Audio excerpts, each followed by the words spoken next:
A Just One Right production.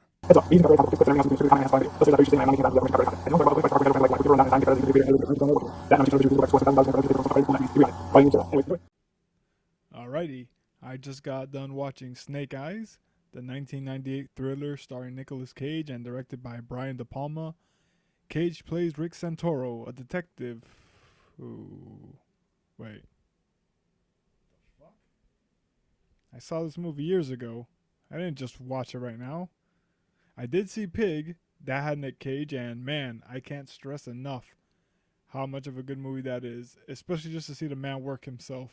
Like, I do warn you, you will be pretty depressed at the end, but if you want to see great acting, Pig is the movie to go see. Where was I? Alrighty then. So yeah, I just got done watching Snake Eyes, and I didn't do it alone. I did it with an old friend of mine, an all-around good guy, Juan. Say hello, Juan. Hiya. And before I give my thoughts on the movie, Juan, what did you think of Snake Eyes? It was okay. I'd give it a legit, a good solid 7.5 out of 10. I like the action. I like the story. I just really, really, really hope that the movie does well, that they're going to do part 2 and 3 where they actually show, well, like in the comic books, that he's mute and that he's actually his face became disfigured because of a job that he did with the G.I. Joe. So I really hope that they continue making the movies so that then you can show, like, all right, in this one he became mute because of this, and then in the last one where he actually has to get surgery because of a job he did with the G.I. Joes, where he actually becomes like the Snake Eyes, and like he basically whoops ass, because that dude is, in the comic books, like that dude will basically beat the ass out of anybody with a weapon. Like, he doesn't care whether it be a knife or a gun. Anything's on the table. Anything. So, and also, I kind of want them to explain the glowing rock, because I haven't seen a glowing rock in the comic books. I even looked it up, and I'm like, glowing rock in comic books. I gotta go see that. Thank you, Juan. And that's from a guy who actually knows the G.I. Joe. I'm more of a casual, and I'll get right into it right now.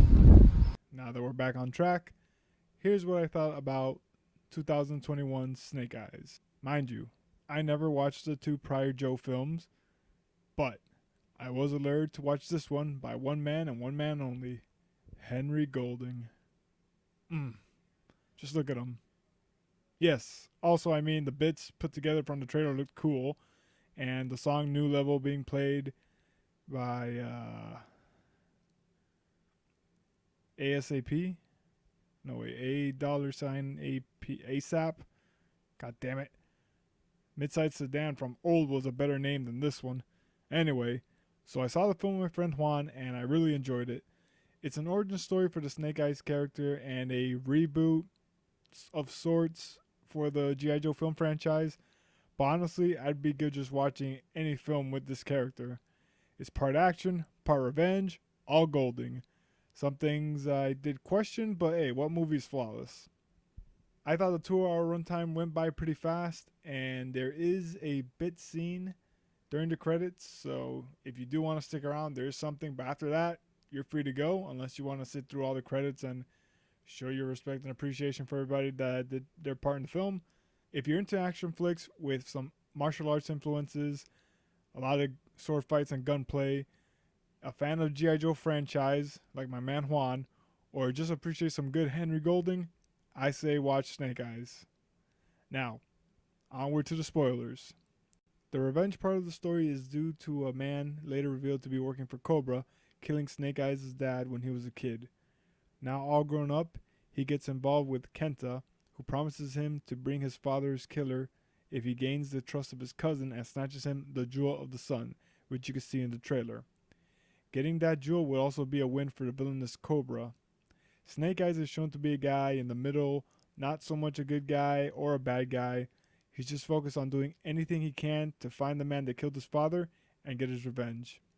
Now, a gripe from me, Kenta, to all his credit, he doesn't like, all right, now I'm going to blow up this little place where I have Snake Eyes' dad's killer there with Snake Eyes in it. And he's like, no, enjoy your reward. Like, shit, like, I got what I wanted. And before Snake Eyes could have, land the killing blow, if you will, he has a little dialogue with the guy And the guy said, yeah, I worked for Cobra, up until this bitch, snatches me in a helicopter and put me here. And you've seen this in a lot of action revenge movies, like, oh, I got the guy who I want revenge with, and then, like, no, I grant him mercy. Like, bro, you can still kill him and go after Kenta and Baroness and the rest of Cobra, but no, he just lets him go, and he goes off to fight off in the final fight of the film, and that was it. I mean, my guy, he killed your dad. You could kill the asshole too. Like, go ahead, cut him up, slice his head off. Like, it could be an off-screen kill, but no. Cuts the handcuff and just leaves. You don't even see the guy again. Like, all right, he's gone. Okay. But besides that, the rest of the film was all good for me. Loved the actors, loved the action, and honestly, even though I think I read somewhere that there's going to be another G.I. Joe film, I would much rather watch the Snake Eyes 2 and see what happens with Snake Eyes and now Storm Shadow, who now seem in the mid-credit scene that I mentioned before, he seems to align himself now with the Baroness and joins Cobra. That was the film. And if you want more Henry, and who wouldn't, watch him in Last Christmas and The Gentleman, both great films, and you're welcome. So that was Snake Eyes. Would highly recommend watching it. And here's to the next film.